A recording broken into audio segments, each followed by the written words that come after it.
So what's the aura that comes out of you? What is it that you exude? By the way, I don't think that's a foreign thing where you get mad because someone else has been hurt. Billy Martin, years ago, wrote his autobiography, and in it he was pretty telling. If you guys remember Billy Martin, you guys remember Billy Martin from baseball? How many of you? Okay, a few people. Billy Martin was just known for his tirades out on the field. I mean, he would get upset. He's probably one of the first guys that I ever saw kick dirt on an umpire or kick dirt on home plate. You know, he did that sort of thing. And he came by, and honestly, he had a hot temper. And he was telling a story in the book about a hunting trip with Mickey Mantle. They went down into Texas, and Mantle was taking him around to different places in his home, I guess in his home area, I'm not sure, but he had some friends down in that area. And as they were going past one of these houses, he said, let's stop here and let me see if this farmer will let us hunt here.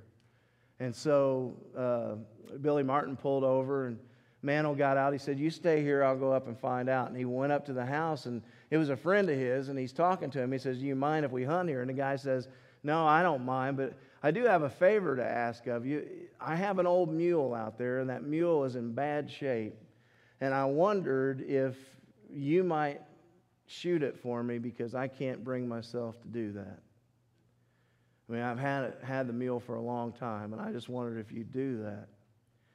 And Mantle says, okay, I'll do it. And on the way back to the car, he kind of devised this thought process. He said, I'm going to have a little fun with Martin.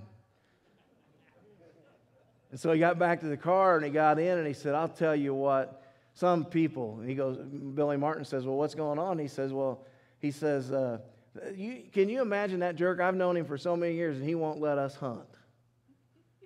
He says, I think I'm just going to get out, and you know what I'm going to do? I'm going to shoot that mule over there. And he gets out of the car, takes his rifle, pulls the rifle up, shoots the mule dead. And before he can get back to the car, he hears 2 more gunshots. He gets back to the car and he goes, what are you doing? And he goes, well, he said, that guy's such a jerk, I figured I'd kill 2 of his cows too. See, sometimes being hot-headed can get you in trouble. And honestly, I can't tell you the number of times that I've gotten upset because someone else is upset. And they'll say something like, I ought to do this and I ought to do that, and I'm just fool enough to do it. And James says that we have to grow in that area, that we need to be quick to listen, slow to speak, and slow to become angry. Is that the kind of spirit that exudes from you? Is it the kind of spirit that exudes from me? Because we're to be seen in the image of Christ. So we should seek to understand before we speak. And as we speak, even if it's a time that requires anger or righteous indignation, we should do so with an attitude of love. Because that's what God requires from us. It's what He's extended to us, and it's what He requires from us. The first evidence is the aura around you and me. The second is our ambition. Our ambition. He says in verse 21, therefore get rid of all moral filth and the evil that is so prevalent, and humbly accept the word planted in you, which can save you. Do not merely listen to the word and so deceive yourselves, but do what it says. And so our ambition, your ambition, my ambition, what are we called to do? And honestly, he lays out for us here a portion of what we're called to do. And honestly, if we were to do these things, we would actually probably be taking care of most of what God has required of us, what He wants. Now, some people would say, well, why do we have to do anything? Because after all, isn't heaven a free gift? Yeah, heaven is a free gift. But a part of what James says in this letter is that you show me your faith without deeds, and I will show you a dead faith. And so a portion of it is that if we're children of faith, if we're a people of faith, then there should be some sort of result from that faith. And so he tells us, first of all, that one consequence should be the fact that we get rid of all moral filth and evil. So how are you doing with that? I mean, what are the things that God has laid on your heart that you need to work out of your life? And here's the beautiful thing about it. I can't remember. I think we sang. I thought I'd hang on to the song that we sang this morning, but sometimes if I don't see it, then I don't hang on to it.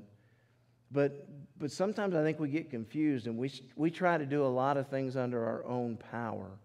And the promise that God has given us is that if we'll just let Jesus, He will remove that stuff from us. If we'll just allow Him to come into our hearts, if we will allow Him to take over our lives, then He will take care of a lot of that. In fact, I run into people all the time, maybe you do as well, who state to me that a part of the problem that they have is that they're not good enough to come to church. And what they're really caught up in is they're trying to clean themselves up. God doesn't ever tell us that that is a requirement. He says, come just as you are. Come just as you are. With all the stains, with all the hurts, with all of the baggage, and He will let you set it down.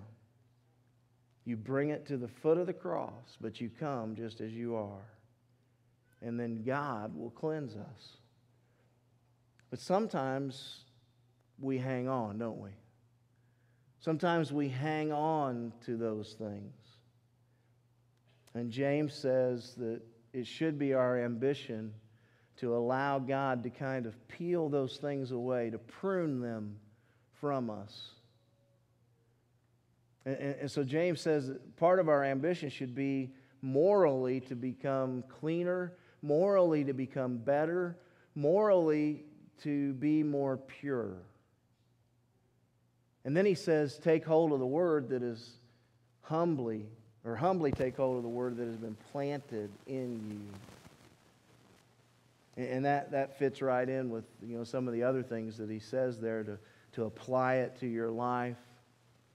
To not just know it up here, but to understand it here and allow it to make a change in the way that you live. And so James points out that our ambition should be to let go of the moral filth, but also to humbly accept the Word. To humbly accept the Word, to take hold of it. I look at these shoes up here this morning, and I think about what we're called to do. And in an age when so many people are driven by entertainment, they're driven within the church, driven by a feel-good type message, driven by a promise that if you're seeking God, that you'll always be healthy, that you'll always be wealthy. So many confused ideas of what we are to do or what we're called to. And I look at these shoes and I love what we taught these young people this past week. Because a part of to humbly accept the Word, and just a few verses later, and I've already preached on this passage, but a part of that is in taking care of widows and orphans. And so I think about 110 pairs of shoes that will go to Peru. Shoes for what? For orphaned souls.